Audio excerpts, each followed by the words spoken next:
beriman, peliharalah dirimu dan keluargamu dari api neraka. Nabi sendiri bagaimana sebenarnya mengajak keluarganya? Bagaimana yang dilakukan oleh Nabi? Ini pertanyaannya. Agar keluarganya juga terpelihara tidak ke neraka. Bagaimana cara-cara Nabi mengajak istrinya untuk beribadah, mengajak anak-anaknya dan lain. Bagaimana yang dicontohkan oleh Rasulullah? Mungkin itu yang pertanyaan. Terima kasih. Silakan. Ya, sangat simpel sebenarnya teman-teman. Cara mengajak Rasul itu bil fi'li wal qawli bil takrir. Makanya dalam hadis ada hadis fi'liyah, hadis perbuatan Nabi, hadis qauliyah, hadis perkataan Nabi, dan hadis takrir, ketetapan Nabi. Jadi keluarga Nabi dan juga sahabat melihat apa yang dia perbuat Nabi, dan itu dia.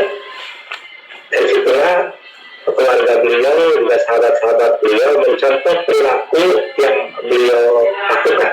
Kayak itu sunnah Rasul. Ya, bagaimana contoh sampai sahabat tuh ingin bagaimana Nabi berakhlak kepada keluarganya. Sampai sahabat menuntut Nabi dari belakang. Dia berjalan terus sampai Nabi masuk ke rumah beliau, buka pintu, lalu beliau bersafahah dengan istri beliau, lalu dia masuk ke dalam kamar, dan sahabat ingin sekali masuk ke dalam rumah beliau.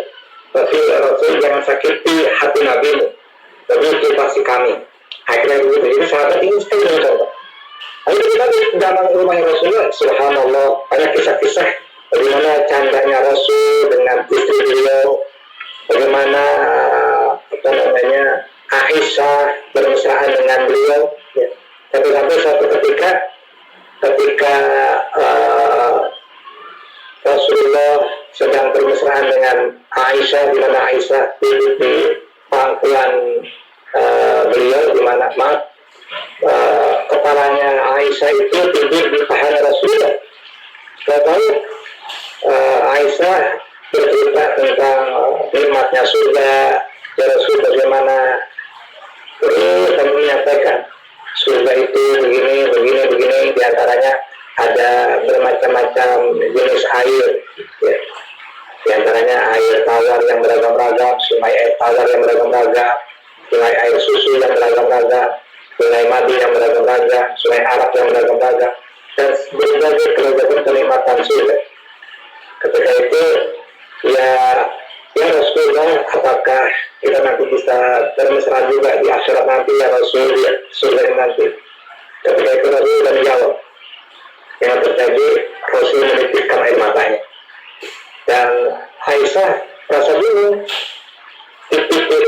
Aisyah itu kejatuhan air dari mana? Oh, ternyata dari tetesan air mata atau tangisnya Rasulullah SAW yang mengenang kepada Aisyah. Jadi Rasul sendiri itu tangisnya itu ya, tidak menjamin Aisyah kalau kita bertemu lagi, tapi aku berharap yang mudah-mudahan pertemuan kita di dunia juga Allah pertemukan di akhirat nanti. Itulah pembicaraan Rasul dengan istri beliau, ya. Jadi semua pembicaraan Rasul, ya, itu semua orientasinya akhirat. Itu hadis qauli sekaligus fi'linya Rasul kepada istri beliau itu Aisyah radhiyallahu anha. Ya, kemudian juga bagaimana Rasul bercanda. Jadi banyak canda-candaan Rasul. Kalau dengan anak-anak bagaimana? Ustaz Nawawi, dengan anak-anaknya bagaimana dia memimpin anak-anaknya, dengan anak-anak? Yang sangat terkenal bagaimana Rasul kasih sayang mendidik cucu beliau, Hasan dan Husain terutama. Ya, tentu didik pertama tentu dari ayahnya langsung itu Ali bin Abi Thalib dan Aisyah, ya. Karena Ali termasuk sahabat yang miskin harta, sampai Rasul ketika cucu beliau lahir yaitu Hasan bin Ali radhiyallahu anhu, beliau mengakikah cucunya itu sebagai tanda syukur menebus, karena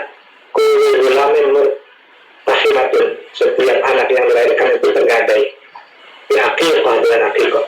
Terus bagaimana Rasul sayang kepada cucunya, mentarbiyah cucunya, diantaranya ketika cucunya ikut sholat bersama Nabi meskipun cucu beliau masih sangat kecil, masih anak-anak, dibawalah untuk sholat berjamaah, lalu cucu beliau itu berada di pundaknya Rasulullah dan Rasul memegangnya, dibiarkanlah sehingga cucu beliau itu duduk di pundaknya Rasul dan Rasul sujud begitu lama, membiarkan cucunya untuk menikmati ibadahnya Rasulullah SAW.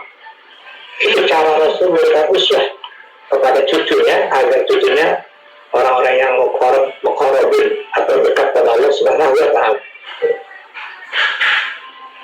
Nah, yang dalam qaulinya dikatakan dalam Al-Quran, tapi qaulan sadida, berkatalah perkataan yang tepat kepada anak-anakmu.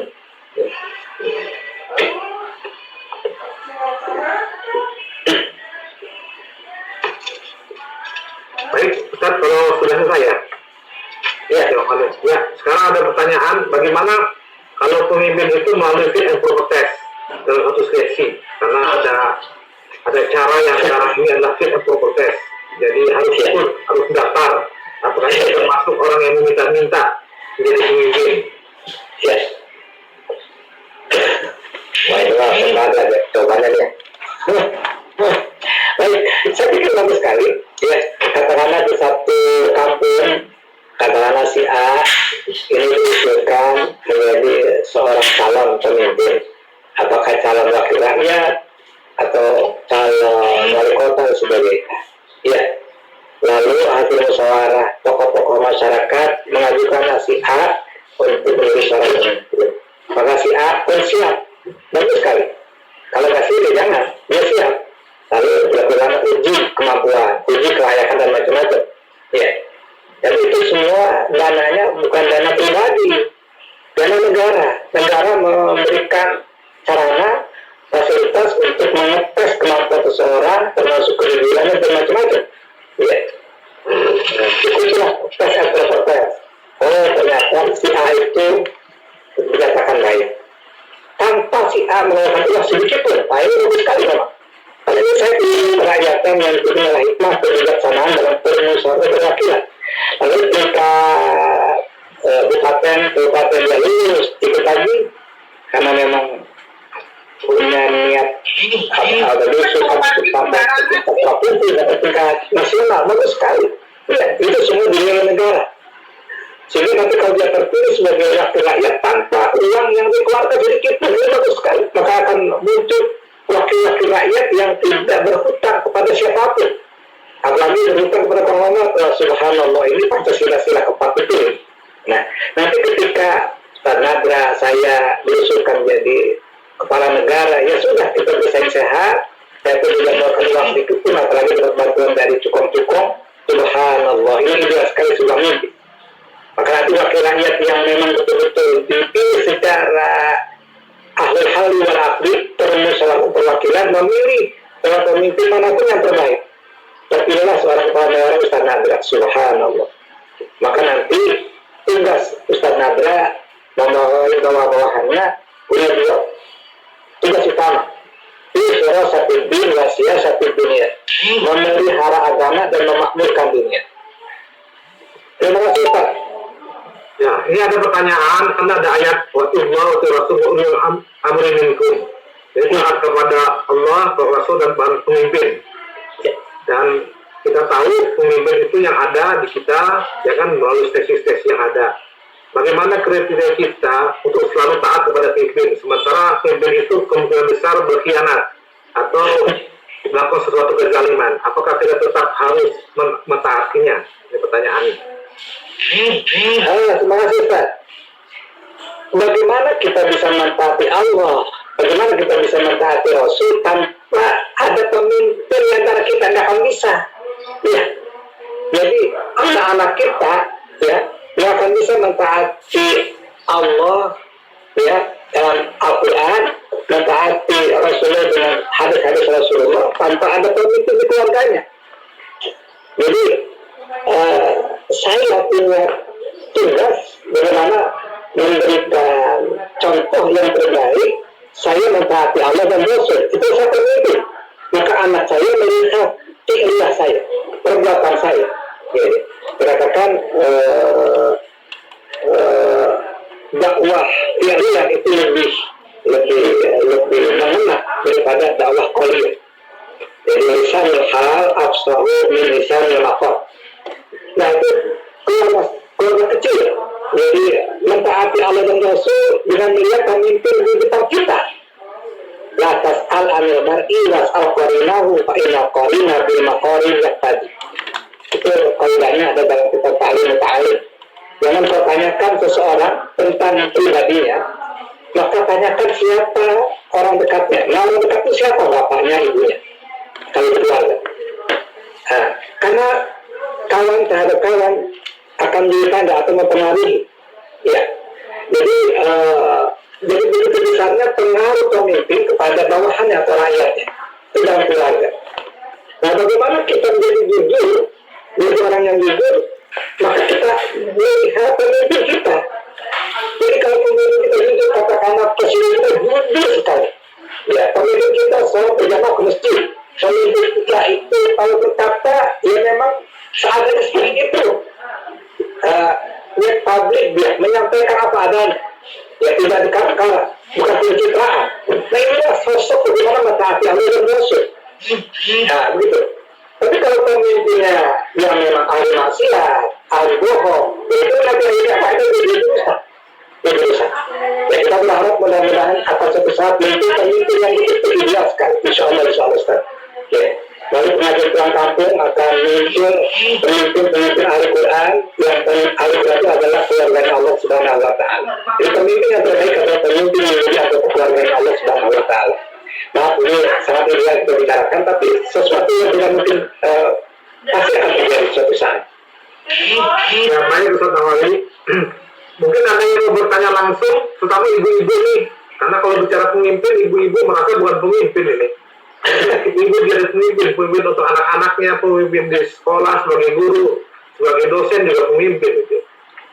Silakan kepada ibu-ibu mungkin kami persilakan. Ya, saya tambahkan Ustaz Nadra.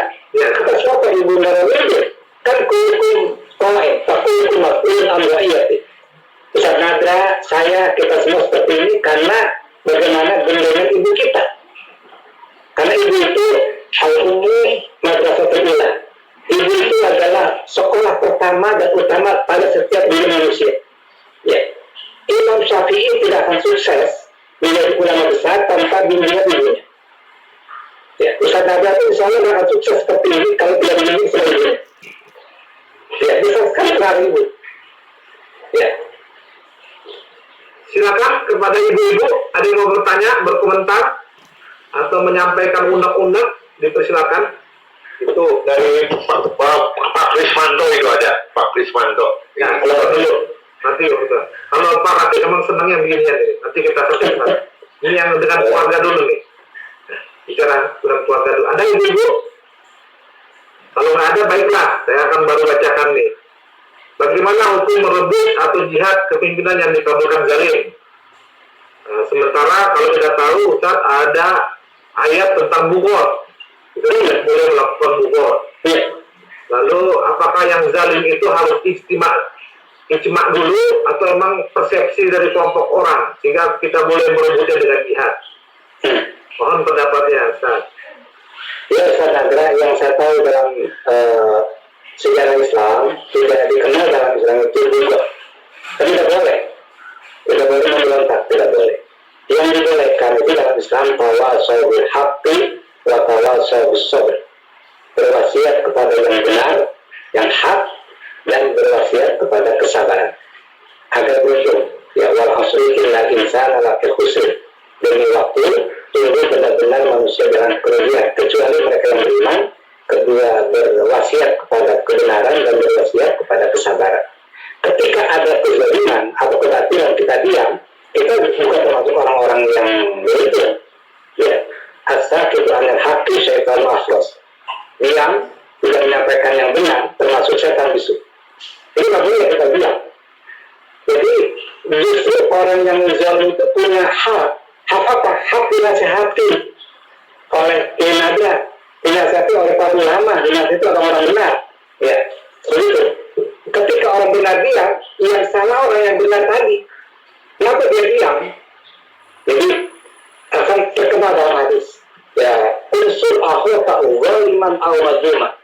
Tolonglah saudaramu yang berbuat zalim, tolong saudaramu yang korupsi, tolong saudaramu yang menipu, tolong saudaramu yang berbuat buruk semuanya itu. Ya. Sahabat bertanya, bagaimana kami menolong mereka yang zalim ya Rasulullah? Kalau menolong orang yang zalim kami paham. Kata Nabi, takhudhu fawqa yadayhi. Begitu. Ambillah tangannya agar dia berhenti dari perbuatan zalim itu. Ya, mengingatkan dengan lisan, dengan tulisan, dengan kekuatan apa saja. Ya. Insya Allah mungkin saudara kita yang mengingatkan kepada pemimpin yang barangkali kebijakannya menyengsarakan masyarakat, mungkin berupa aksi besar di sebuah tempat, katakanlah kalau zaman perang di rumah, itu kan salah satu jihad. Karena sayangnya para pemimpin, kasihan kalau dia dulu. Bagaimana sebagai akhirat nanti? Itu bukannya ujaran kebencian, justru ujaran kasih sayang, ujaran kecintaan dari hamba Allah yang nanti di akhirat kasihan sekali nasibnya. Ya seharusnya pemimpin itu ranking pertama ke surga kalau adil, kalau belum kan kasihan. Dan kalau itu bisa ada, ya, akan bukan, ya nggak boleh juga, nggak boleh. Ya, baik. Ini juga ada pertanyaan. Bila salah satu orang tua meninggal, atau ibu, lalu anak mewakafkan atau bersedekah atas nama bapak atau ibu, itu sah atau tidak? Baik, terima kasih. Idza mata ibnu Adam in qata amalu. Imam Muslim meriwayatkan hadis ini. Apabila mati anak Adam, matilah diri saya meninggal dunia untuk pulang ke akhirat selama-lamanya dan tidak balik ke dunia lagi. In qata amalu, terputus semua amalnya. Amal saya putus semuanya. Ya, illa min talatin, kecuali 3 tidak akan putus. Sedekatin jariyatin, sedekah jariyah. Ya, sedekah jariyah itu adalah sedekah yang mengalir. Ya. Jadi itu sedekah jariyah itu tetap abadi meskipun kita sudah tiada. Katakanlah kita menyumbang untuk kepentingan sebuah pondok, pembangunan pondok pesantren, di sana ada yatim dan duafa, lantaran itu menjadilah anak-anak yang di pesantren itu menjadi ahli Quran, pengembang agama, para mujahid. Kita yang sudah meninggal, walaupun hanya beberapa uang yang kita sisihkan, itu menjadi bagian keluarganya Allah kita insya Allah. Itu dapat jahil. Ya. Yang kedua, awainin yang tabi'udi. Awainin yang tabi'udi. Ini yang bermanfaat. Pada hari ini, saya mendapatkan sedikit. Mudah-mudahan saya berharap dengan wasilah ini sebagai tabungan akhirat saya. Tabungan akhirat kita semua. Ya. Yang kedua, abadi. Yang ketiga, awaladin salih dan ulah. Anak soleh yang mendoakannya. Nah, mendoakan itu kan tidak sekedar Allahumma kirana zunubana wali-walidayna. Ya, termasuk para ulama menggambarkan kesolehan anak, kebaikan anak, menjaga anak dalam agama, menjadi contoh teladan di dalam kehidupan bermasyarakat, dalam hidup keseharian, menjadi anak yang baik, bermanfaat. Maka orang tua yang sudah tiada mendapatkan kebaikan dari sang anak tadi. Jadi anak yang bersedekah, anak yang berwakaf karena hasil didikan ayahnya, maka ayahnya yang di alam barzah, ibunya di alam barzah hasil didikannya, dia mendapatkan kebaikan dari kebaikan sang anak tadi. Mandala ala khairin kata ini dari siapa yang menunjukkan kepada kebaikan, maka dia mendapatkan kebaikan sebanyak orang yang mengerjakannya. Jadi karena ibu bapak mengajarkan anak, mendidik anak secara langsung, atau mendidik anak ke pesantren, atau memberikan teman-teman yang baik, begitu, maka nanti setelah anaknya baik. Nah, kebaikan anak itu nanti ayahnya, ibunya yang sudah berkorban dengan segala macam, korban pikiran, korban perasaan, korban waktu, korban tenaga, korban uang dan sebagainya, maka ayah dan ibu yang sudah tiada, insya Allah memberikan kebaikan pada ayah ibu yang telah wafat sekalipun dari kebaikan anak lagi dari ibu-ibu yang ingin bertanya langsung, kami persilakan. Di sini banyak ibu-ibu. Mbak Tina, Mbak Dini.